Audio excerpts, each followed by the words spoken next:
Hakikat solat khusyuk wal khudu. Artinya apa tuh bang?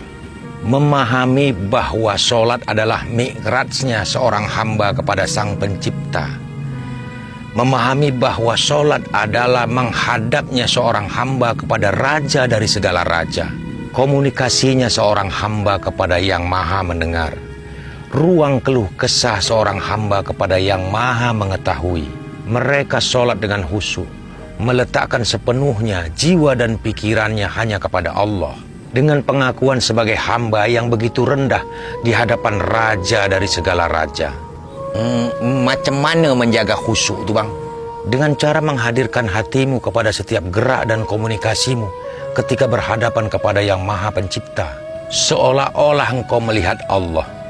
Namun sekalipun engkau tak dapat melihat Allah, tapi yakinlah bahwa Allah melihatmu, bahwa Allah mendengar setiap detak jantungmu. Ketika lidahmu mengucap Allahu Akbar, maka hatimu harus mendahului dengan mengakui bahwa begitu kecilnya kita di hadapan Allah yang tiada banding. Kau tahu betapa kecilnya kita di hadapan Allah, bahkan bila dibandingkan dengan ciptaannya seperti matahari. Para ilmuwan telah meneliti bahwa besarnya matahari berbanding 1.200.000 kali lipat bila dibandingkan dengan luasnya bumi. Maka jika matahari itu sebesar bola basket, bumi ini hanya sebesar biji jeruk. Di permukaan biji jeruk itu terhampar seluruh lautan, gunung, dan hutan yang ada di muka bumi, serta ratusan negara-negara di dunia. Kita tinggal di salah satu negara yang namanya Indonesia. Di Indonesia ada 37 provinsi. Kita tinggal di salah satu provinsi yaitu Sumatera Utara. Di Sumatera Utara terdapat 514 kabupaten. Dan kita tinggal di salah satu kabupaten yang bernama Kabupaten Langkat.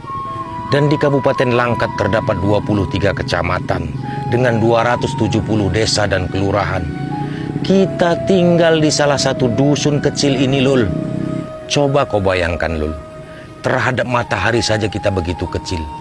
Lalu bagaimana kita di hadapan Allah Subhanahu wa Ta'ala, pemilik dan penguasa alam beserta isinya? Masih pantaskah kita berdiri merasa besar? Masih pantaskah kita berjalan di muka bumi ini dengan rasa kesombongan? Ketika kita ruku, lidah kita mengucapkan Maha Suci Allah, Tuhan yang Maha Agung. Tapi bagaimana bisa jika hati kita tidak pernah merasa hina? Ketika kita sujud, lidah kita mengucapkan Maha Suci Allah, Tuhan yang Maha Tinggi. Tapi bagaimana bisa jika hati kita tak pernah merasa rendah di hadapannya?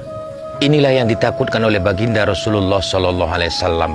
Kebanyakan solat kita hari ini tinggal bacaan dan gerakannya saja. Rasulullah juga mengatakan bahwa sesuatu yang pertama kali akan ditarik dari bumi ini adalah khusyuk seorang hamba di dalam solatnya. Sehingga ketika nanti seorang hamba menuntut balasan dari solat-solatnya di dunia, maka Allah akan campakkan solatnya seperti kain buruk ke wajahnya. Maka jangan kau heran ketika ada seseorang yang rajin melaksanakan solatnya, tapi tak mampu membuang perbuatan keji dan mungkar pada dirinya.